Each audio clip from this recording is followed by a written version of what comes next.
오늘 말씀은 마태복음 9장 14절에서 17절까지의 말씀입니다. 그냥 선택한 게 아니라 이미 그 순서대로 그대로 지금 오고 있습니다. 네. 여러분, 오늘은요, 금식 논정에 관한 말씀입니다. 금식. 여러분, 원래 당시 종교 지도자들이 꼭 하던 거에 세 가지가 있습니다. 뭐가 있었냐면, 구제, 금식, 기도. 이 세 가지는 무조건 있었어요. 그런데 보통 히브리인들에게는요, 1년에 반드시 금식하는 날들이 정해져 있었어요. 금식하는 날들. 어떤 날이 정해져 있었냐. 또한 이 외에도 개인 신앙의 정도에 따라서 자신이 금식하는 날들이 많았어요. 왜냐하면 금식한다는 것 자체를 하나님 앞에 경건한 모습을 보이고 있다라고 이제 생각을 했기 때문에 많이 했었죠. 그리고 오늘 지금 보니까 14절에 요한의 제자들이 얘기하잖아요. 왜 금식 안 하냐 이렇게 물어본 것처럼 지금 요한의 제자들은요, 기존에 있던 사람들보다 금식을 더 했답니다. 요한 같은 경우는 막 낙타 털옷 입고 막 광야에서 살았잖아요. 그의 제자들이니까 아마 더 금식하지 않았나 싶습니다. 그런데 제가 자료를 좀 찾아보니까 거의 공식적인 금식일들이 역사적인 사건하고 연관이 되어 있더라고요. 이스라엘 민족 히브리인들이 금식하는 날짜들이 있습니다. 그게 언제냐면 제가 찾아왔는데요. 언제냐면 네, 이겁니다. 유대인의 금식일이 지금 좀 보이시는지는 모르겠는데 이게 히브리역, 이제 우리 현대 1월, 2월, 3월, 4월 이렇게 안 하고 히브리역은 조금 이름이 다릅니다. 그러니까 히브리역으로 4월, 그 이름을 타무즈월이라고 합니다. 타무즈월. 이때 4월 17일이죠. 유대역으로. 그때는 이때 왜 금식을 하냐면 17일 날 예루살렘이 바벨론에 함락된 날이에요. 그래서 그때 금식합니다. 그날 기념해서. 그리고 5월은요, 아부월이라고 하는데 5월 9일 날, 유대역 5월 9일 날 예루살렘 성전이 파괴가 된 날. 그래서 이때 금식을 합니다. 현대적으로는 7월 중순에서 8월 중순 정도 사이 정도 됩니다. 그리고 히브리어역으로 7월을 뜻하는 티시리월이라고 있는데 7월 3일 날에 이때도 금식하는데 왜냐하면 바벨론 포로 시기에 미스바의 총독인 그달라야가 암살을 당한 날이에요. 그래서 그것을 애통해하며 금식을 합니다. 또 네 번째로는 뭐냐면 히브리어로 10월을 뜻하는 티벳월이라고 있어요. 티벳월에서는 10월 8일부터 10일까지 이제 금식 기간인데 이날 왜 하냐면 8일하고 9일은 이스라엘에 무너진 성벽을 재건하고 재건했던 느헤미야 그리고 말씀 토라와 절기 번제단을 세웠던 에스라의 죽음을 기념해서 금식을 합니다. 현대력으로 보면 이제 12월 정도 된다고 볼 수 있죠. 그리고 같은 달력인 티벳월 10월 10일에는요. 바벨론의 느부갓네살 왕에 의해 예루살렘이 포위되고 뺏기게 된 날을 생각하면 또 금식을 한다고 합니다. 다 뭐예요? 뺏기거나 죽거나 이런 날들을 생각하며 금식하는 거잖아요. 네. 이와 같이 금식한 날들은 히브리 민족에게 아픔의 날들이었다는 거예요. 아픔의 날을 생각하며 기도하는 거죠. 우리나라로 치면 언제 금식하는 거예요? 6월 25일 날 금식을 하고, 그죠? 우리나라가, 그죠? 뺏겼던 날, 그죠? 이런 날은 이제 기도를 하는 거죠. 이제 그렇다는 거 보시면 될 것 같습니다. 그러나 이날은요, 무조건 해야 되는 날은 아니었습니다. 이날은 금식을 선택적으로 할 수 있었어요. 하지만 모든 히브리인들이 예외 없이 반드시 금식해야 되는 날이 있었습니다. 그 날이 언제냐면 히브리 역시 7월 10일에 하는 욤 키브르라고 하는 대속죄제. 이때는요, 모든 사람이 다 금식해야 돼요. 7월 1일이 나팔절이에요. 지금 나팔 불고 있잖아요. 7월 1일이 되면 나팔을 불어요. 왜? 7월 10일이 대속죄제일이니까 그때까지 뭐 해라? 준비가 하라. 금식도 하고 준비도 하고 하라. 그 다음에 이제 마음을 정결하게 하고 오락을 금하고 이따가 얘기한다는 거예요. 그래서 나팔절이 시작되고 10일 후에 대속죄제일이 된다는 것을 볼 수가 있습니다. 이게 뭐냐면 대속죄일에는 뭐라고 했냐면 모든 사람들이 자신을 괴롭게 하는 날이라고 언급이 되어 있어요. 이게 레위기 16장이랑 23장에 나와 있는데 전통적으로 자신을 괴롭게 한다. 자신이 자신을 괴롭게 한다는 것을 뭘로 해석을 했냐면 음식을 끊는 거로 해석을 했어요. 그래서 금식을 하는 거예요. 그래서 이스라엘이 금식이 선포된 것은요. 그들이 하나님 앞에 재앙을 받았기 때문에 그것을 생각하면서 금식하는 거예요. 자신의 죄 때문에 자신들이 하나님을 떠난 것 때문에 재앙받았다는 것을 생각하면서 금식을 한다는 것이죠. 그래서 이 기간에 기도하면서 어떤 것이 되냐면 자신의 죄 문제를 하나님 앞에 토로해요. 회개해요. 용서를 구하는 행위들을 했다라는 거예요. 그로 인해서 하나님 앞에 자신이 낮아져요. 금식하면 굉장히 겸손해집니다. 힘도 쫙 빠집니다. 혈기도 싹 빠집니다. 그러면서 겸손한 시간을 보내요. 그래서 금식 기간 동안 모든 부정과 불법적인 즐거움들을 다 내려놓는 거예요. 그래서 오직 누구만 바라보는 거예요? 하나님만 바라보고 자신의 죄를 하나님 앞에 회개하는 시간이 된다는 것이죠. 그런데 문제가 있습니다. 오늘 이게 무슨 문제냐? 문제는 모든 사람들이 지금 음식을 금하며 자신을 괴롭게 하고 있는 하나님 앞에 용서를 구하고 있는 금식 기간인데 무슨 일이 벌어졌냐면 예수님과 예수님 제자들이 지금 뭐 하고 있어요? 잔치 벌리며 먹고 있어요, 지금. 지금 금식 기간에 뭐 하고 있어요? 잔치 벌리면서 먹고 있는 거예요. 그러니까 지금 누가 지금 열받은 거예요? 바리새인도 그렇고 요한의 제자들이 지금 뭐 하는 짓이냐 이거 하고 있는 거예요. 그래서 지금 이 말이 나왔다는 거예요. 그런데 그래서 그 모습을 참아보지 못하고 요한의 제자들이 얘기를 합니다. 뭐라고 합니까? 읽어볼까요? 9장 14절 시작. 그때 요한의 제자들 예수께 나와 우리와 바리새인들은 금식하는데 어찌하여 당신의 제자들은 금식하지 아니하나이까? 이렇게 딱 물어보는 거예요, 지금 예수님한테. 왜냐면 지금 다 금식하고 있는데 자기들만 먹고 있으니까 이상하잖아요. 종교적으로 보면 이단적인 행동을 하는 거예요, 지금. 전체가 다 금식해야 되는데 저기 혼자 축제하는 거예요. 자, 그러니까 이렇게 생각을 한 거죠. 이거는 분명히 스승인 예수가 잘못 가르친 거다. 예수가 잘못 가르쳤으니까 금식일날 축제를 하고 먹지 않겠냐? 이렇게 생각을 했던 것이죠. 근데 그때 예수님이 아주 놀라운 대답을 하십니다. 뭐라고 하셨습니까? 15절 시작. 예수께서 그들에게 이르시되 혼인집 손님들이 신랑과 함께 있을 동안 슬퍼할 수 있느냐?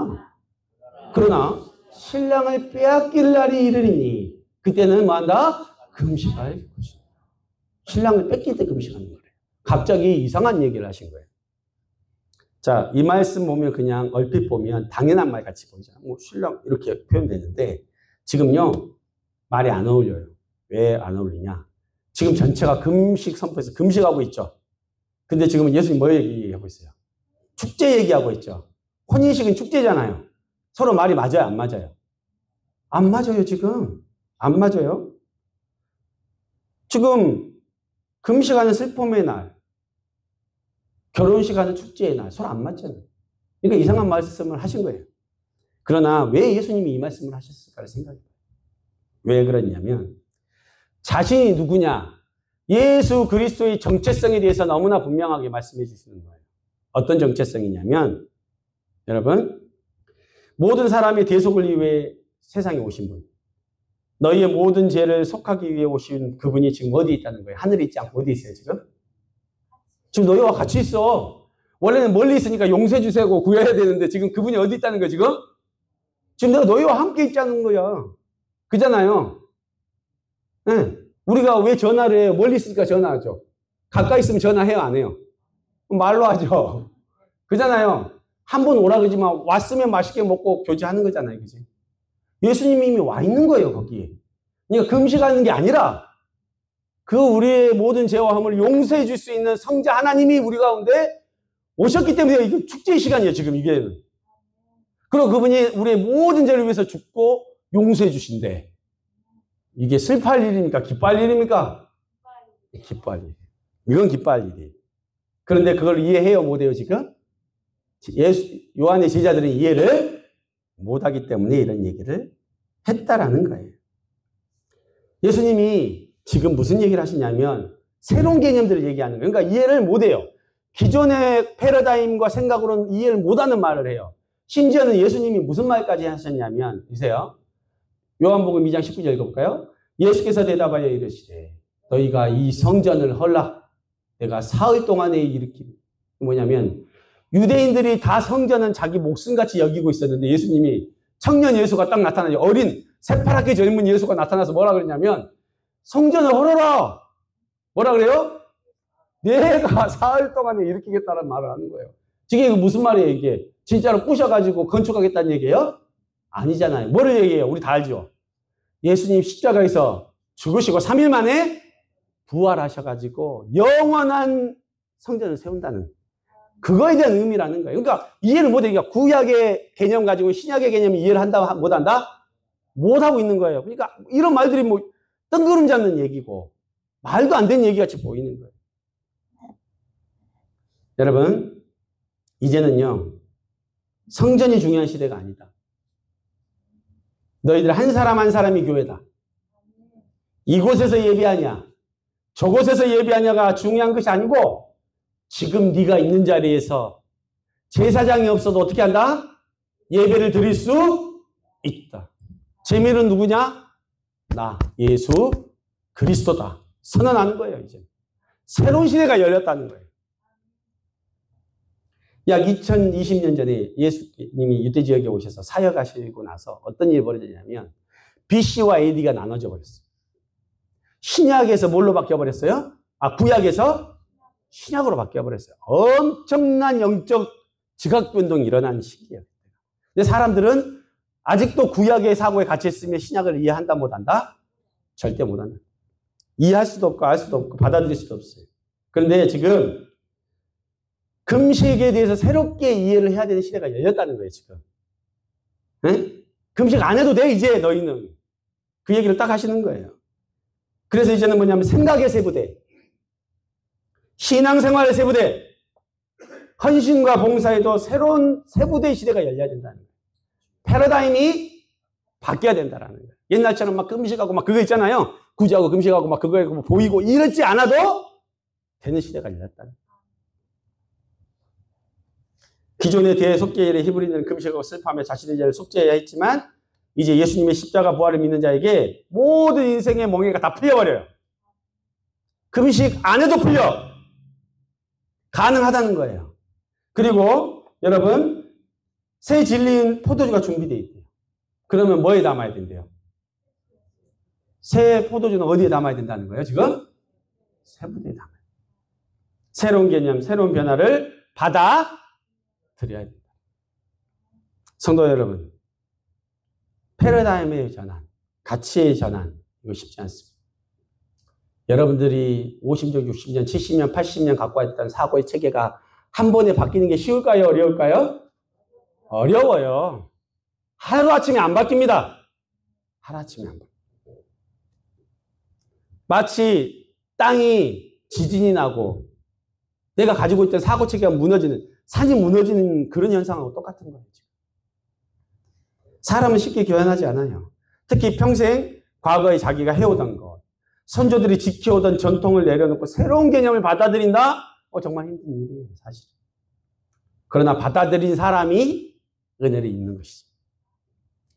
구약적, 율법적 사고에서 신학적 은혜의 관점으로 전환해야 되는 상황에서 어려움을 겪는 사람들이 있었어요. 그 중에 대표적인 사람이 베드로였습니다. 누구요? 베드로가 어떤 일이 있었냐면, 베드로는 예수님의 수제자잖아요. 예수님이 수제자인데 예수님이 십자가에 못 박히시고 난 후에 성령의 충만함을 입고 베드로가 놀라운 사역을 하고 다닙니다. 안진뱅이도 막 이렇게 세우고 다녀요. 성령 충만해서. 그런데 하루는요, 가이사랴에 사는 고넬료라는 사람이 이방인이었어요. 유대인이 아니에요. 그런데 이 사람이 이방인임에도 불구하고 하나님을 믿고 막 구제도 하고 열심히 기도하던 사람이에요. 그러니까 어느 날 하나님이 천사를 보내셔서 고넬료에게 딱 보내요. 그래서 천사를 보내십니다. 그래서 너의 기도와 구제가 하나님 앞에 상달되었으니 너는 바로 지금 요바로 가서 시몬이라는 베드로를 너희 집으로 초청해라. 이렇게 천사가 명령을 딱 내려요. 그러니까 놀랬죠? 그러니까 이 사람이 어쩌면 자기 수하 3사람을 보내요. 하인 2사람하고 믿을 만한 종 1사람을 베드로를 데리고라고 보내요. 그래서 요바로. 그래서 그는 전날에 보냅니다. 그리고 다음날 베드로는 뭐 하고 있었냐면 요바에서 기도하려고 지붕 위에 올라가고 있었어요. 점심 때쯤. 이제 밥 먹을 때쯤. 그때 점심쯤 식사 준비를 하고 있을 때 베드로가 기도하러 올라갔는데 그때 갑자기 하늘이 열리고 환상을 봅니다. 베드로가. 무슨 환상을 봤냐? 하늘이 열리고 뭐 그릇, 보자기 같은 게 내려온 거예요. 근데 그 안에 뭐가 담겨 있어요? 그 안에는 율법이 금지하는 음식, 그 동물들 있죠. 먹어서는 안 되는 동물들, 4발 가진 짐승들, 공중에 나는 것들이 다 들어있는 거예요. 그러면 베드로가 환상 중에 그걸 봤으면 어떻게 했을까요? 부정한 거는 이렇게 했겠죠. 그런데 이때 이런 음성이 들립니다. 무슨 음성이 들렸습니까? 사도행전 10장 13절 시작. 또 소리가 있으되 베드로야 일어나 잡아먹으라. 잡아먹으래요. 그러니까 베드로가 뭐라 그러냐면 베드로가 이르되 주여 저는 그럴 수 없나이다. 지금까지 저는 속되고 깨끗하지 않은 것은 먹어본 적이 없습니다. 왜냐하면 이거는 속되고 거룩하지 않은 것입니다. 라고 이제 본인이 얘기한 거예요. 자기가 구약이나 율법에서 배웠기 때문에 그렇게 하나님 앞에 얘기를 해요. 그러니까 또 두 번째 소리가 있어요. 뭐라 그러냐면 하나님 뭐라고 하셨습니까? 하나님께서 깨끗하게 하신 것을 내가 속되다 하지 말아라. 옛날에는 더러웠다고 했지만 이제는 어떻게 하다? 깨끗하다. 그러니까 어떻게 해라? 먹어라. 잡아 먹어라. 이 얘기는 뭐냐면 이 얘기를 딱 듣고 나서 베드로가 무슨 뜻인지 고민을 해요. 도대체 무슨 환상이지? 해석이 안 되는 거야. 그러고 있는데 갑자기 문을 똑똑해요. 사람들이 왔어. 베드로를 찾아. 근데 하나님 성령님이 딱 그래요. 내려가 봐라. 그리고 그 사람들을 따라가라라고 성령이 음성을 주세요. 그래서 옥상에서 내려가가지고 그들과 함께 고넬료의 집으로 갑니다. 근데 원래 베드로는 고넬료의 집에 가면 안 돼요. 왜냐? 유대인은 이방인들과 만나서도 안 되고 같이 어울려서도 안 되고 같이 밥을 먹어도 안 됩니다. 왜냐? 그러면 뭐예요? 부정해지는 거예요. 그런데 그가 성령이 가라 그러니까 따라가요.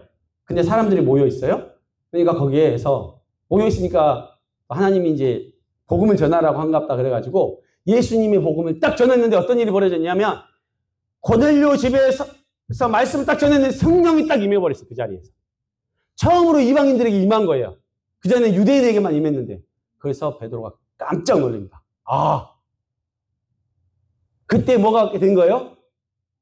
자신의 사고, 가치관, 패러다임, 지금까지 자기가 평생 믿고 오던 것들이 어떻게 한 방에 깨져버리는 거예요. 그래서 그가 이런 고백을 합니다. 같이 읽어볼까요?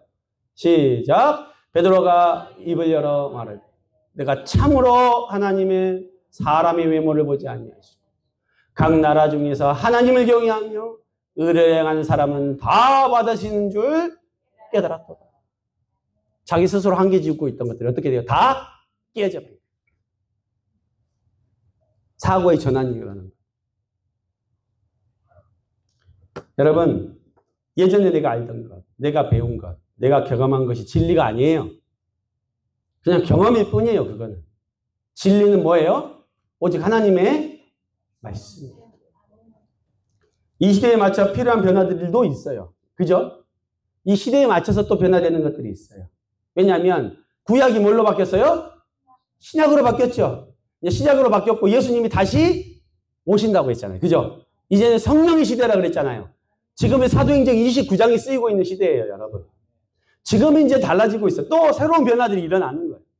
그렇기 때문에 여러분, 이 베드로도 여러분, 이 경험을 통해서 고정관념의 충격적인 변화를 받은 거예요. 아, 자기가 변화되는구나. 옛날을 고접해서 되는 것이 아니구나. 깨달은 거예요. 여러분, 그리스도 안에서 우리에게 이미 새 포도주가 주어졌습니다. 새 포도주는 오직 예수 그리스도의 복음이에요. 그죠? 그런데 그럼 우리는 뭘 준비해야 됩니까? 뭘 준비해야 될 것 같아요? 새 부대를 준비하죠. 새 포도주는 있잖아요. 그럼 뭘 해야 돼요? 새 부대를 준비해서 담아야지. 옛날 걸로 담아져요, 안 져요? 안 된다는 거예요. 안 된다는 거예요. 영어로 이 부대는 폼이에요, 폼.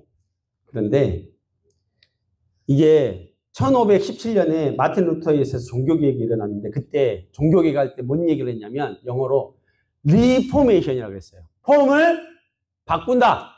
그게 종교개혁이에요. 왜냐하면 카톨릭이 너무 부패해 있으니까 어떻게 해요? 이 카톨릭의 폼을 어떻게 하겠다?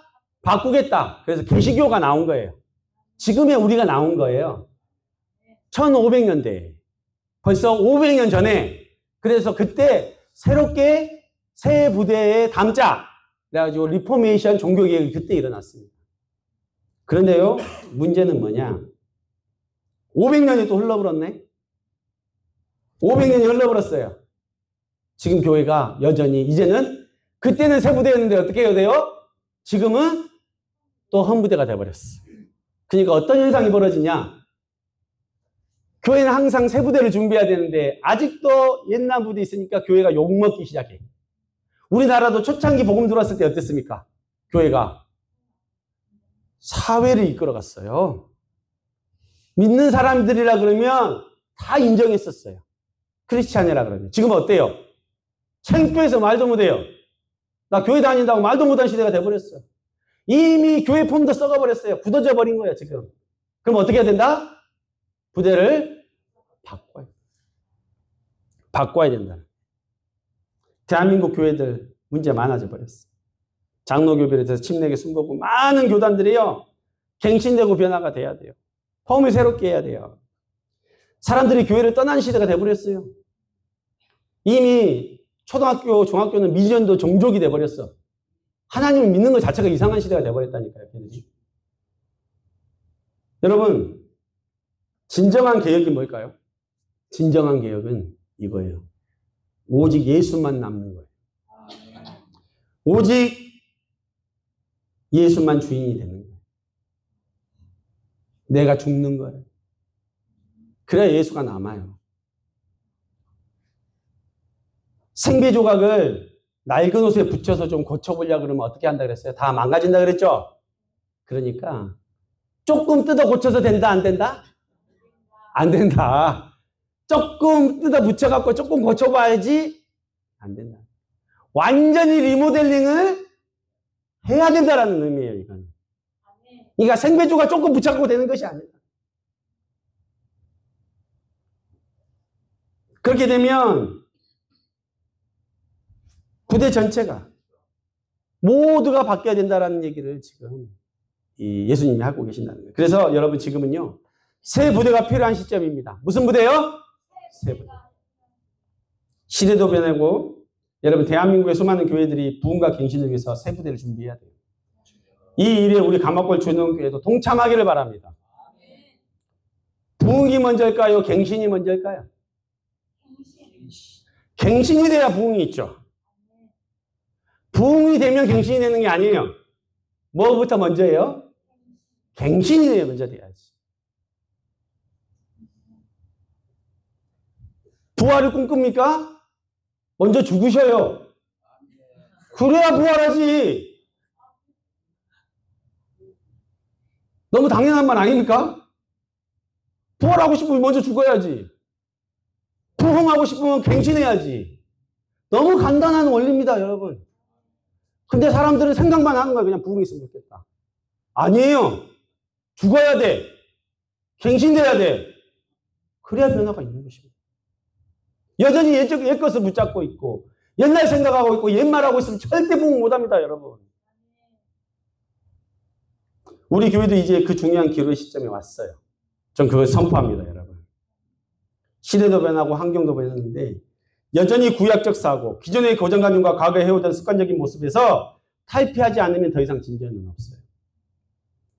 그러나 성도 여러분들이 하나님 앞에서 새롭게 변화되고 새 부대를 준비하시면 이 가마골 산골에 엄청난 일이 벌어질 것입니다.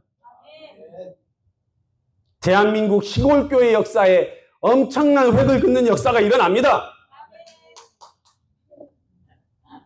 여러분 한 사람 한 사람이 그 역사의 주인공이 될 수 있어요. 가마골 부흥 역사에 그 역사를 기록한 책에 여러분들의 이름이 올라갈 수 있다는 거예요. 제가 영상교회 있잖아. 77인 순교한데 이따 왔잖아요. 그 77인 이름이 다 적혀 있어요.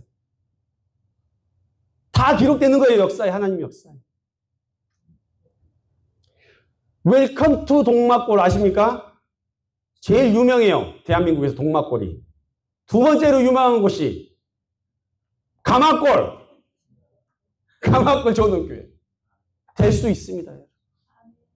뭐만 되면 여러분들이 갱신되면. 여러분들이 죽으면 하나님이 여러분을 살리시고 우리 교회를 살리시고 이곳에 놀라운 부흥을 하나님 주시고. 사실은 예수님도 우리 교회가 변화되고 부흥되길 바라고 계세요. 예수님은 안 바라는 게 아니야. 근데 지금 누가 문제라는 거예요? 우리가 문제예요. 내가 문제인 거예요. 다른 사람이 아니에요. 네가 문제가 아니에요. 누가 문제? 내 문제. 내가 문제. 내가 지금 걸림돌이 되고 있는 거예요. 다른 사람이 아니라. 지금 은혜가 몰려오고 있어요. 여러분, 은혜가 몰려오면 또 뭐도 몰려옵니까? 시험도 몰려옵니다. 이때 조심해야 돼. 무너뜨리려고 그래요. 서로 분열시키려고 그래요. 오해하게 만들고, 진심을 왜곡하게 만들고, 교회를 떠나고 싶은 마음이 들게 하고, 신뢰를 깨지게 만드는 일들이 벌어져요. 그러나 여러분, 교회가 영적으로 질서가 바로 세워지면 그럴 일 없습니다. 예수님이 베드로한테 뭐라 그랬어요? 사단아 물러가라 그랬죠. 근데 베드로 상처받아서 떠났습니까? 안 떠나요. 안 떠난다. 하나님은요, 그리스도가로 교회의 몸된 머리 되기를 원하고 그 아름다운 질서를 이루시기를 원하신다는 거예요. 이제 시대가 바뀌었어요. 시대가 바뀌었어요. 교회가 바로 세워져야 돼요. 때로는요, 우리가 갱신되고 변화되기 위해서는 부대끼는 일들이 있을 거예요. 손해본다고 생각하는 일들이 있을 수도 있어요, 자기는. 기존에 그렇게 해오지 않았기 때문에 뭐 이거 좀 이상하네 이렇게 생각될 수도 있어요. 요한의 제자들처럼, 바리새인들처럼. 그러나 이제 시대가 바뀌었다니까요. 은혜가 몰려오고 있어요. 지난 1년간 우리 교회에 참 많은 변화들이 있었습니다. 교회에 새로운 사람들이 오기 시작했고요. 중보기도 모임이 이루어지기 시작했어요. 뜨겁게 기도하기 시작했어요. 새벽에 많은 사람들이 나와서 큰 소리로 부르시죠, 이제는. 성가대를 비롯해서 이렇게 새롭게 이제 찬양팀도 만들어져갖고 이제 막 하나님 안에서 은혜를 좀 갈구하는 일들이 벌어지려고 해요. 이때 사단은 뭐 할 거예요? 무너뜨리려고 그런다니까요. 기도 못하게 만든다니까요. 네. 그러니까 여러분, 이때가 기회입니다. 이 기회를 놓치지 마시기 바랍니다. 새 포도주를 담으려고 하는데 부대가 바뀌지 않으려고 고집부리면 결국 포도주는 땅에 쏟아지고 부대는 버리게 됩니다. 즉 진리의 새 포도주를 담으면 새 포도주이기 때문에 팽창이 일어나요. 그러면 기존의 부대는 그 감당이 안 돼. 왜냐하면 팽창하고 있으니까. 그럼 뭐 해야 돼요? 새 부대를 해야지 팽창을 감당해내는 거예요. 그러지 않으면 안에서 부글부글 막 끓어올라가지고 터져버려요. 그럼 포도주도 버리고 부대도 버려버리는 거예요. 우리 교회는 지금 기로에 서 있어요. 이대로 부흥하느냐? 아니면 주저앉느냐? 이대로 부흥하느냐? 주저앉느냐? 굉장히 중요한 시점이에요. 내가 왜 시작할 때 3분 우리 교회를 위해서 기도합시다 라고 얘기했냐면 지금이 그렇게 중요한 시점이기 때문이에요. 여러분. 성도 여러분, 교회가 새 부대를 준비하는 일이 갱신되고 변화되는 그 일에 여러분 헌신하길 바랍니다. 앞으로 하나님이 그렇게 되면요, 아름다운 갱신을 줄 뿐만 아니라 우리에게 가슴 뛰는 비전을 주실 거예요. 가슴 뛰는 비전을 주실 거예요. 그것을 위해 금식이 필요하면 금식이라도 하면서 기도하셔야 돼요. 예수님이 언제 금식하라 그랬냐면 신랑을 뺏길 때 하래요. 신랑이 뺏길 때가 언제입니까? 은혜가 떨어졌을 때예요. 감사가 사라졌을 때예요. 형제가 미워지게 보일 때예요. 그때 기도할 때라는 거예요. 그때가 금식할 때라는 거예요. 다른 때가 아니라. 그냥 막 하는 것이 아니라. 여러분, 자기도 모르게 그리스도의 교회를 회방하는 자가 될 수도 있습니다. 우리가. 그렇기 때문에 기도하셔야 돼요. 하나님의 뜻을 구하셔야 돼요. 내 생각에 사로잡고 내 영을 혼란스럽게 만드는 살단의 올무로부터 금식 기도로서 끊어내야 됩니다. 결론을 맺습니다.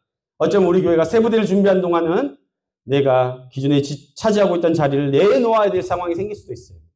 그러나 이제는 교회로부터 무엇을 받을까 생각하는 것이 아니라 주의 몸된 교회를 위해서 나의 것을 하나라도 내어놓으시기 바랍니다. 하나님께 제사 드리던 구약시대든 신약시대든 예배 드릴 때 하나님께 다 드렸어요. 받는 거 없어요, 교회는. 그래서 영어로 예배를 뭐라 그래요? 워십 서비스라 그래요. 서비스는 뭐예요? 베푸는 거예요. 누구에게? 하나님에게. 시간, 마음, 물질, 찬양, 감사, 영광 다 누구에게 드려요? 하나님께 드립니다. 그래서 뭐 교회로부터 뭘 바라지 마세요. 기대하지 마세요. 성장이 없습니다, 영적으로. 이제는 우리 교회의 체질이 완전히 바뀌기를 권면합니다. 지금 우리에게 필요한 새 부대를 준비하셨어요. 놀라운 부흥의 은혜를 담으실 수 있으시기를 예수님의 이름으로 축원합니다. 기도하시겠습니다.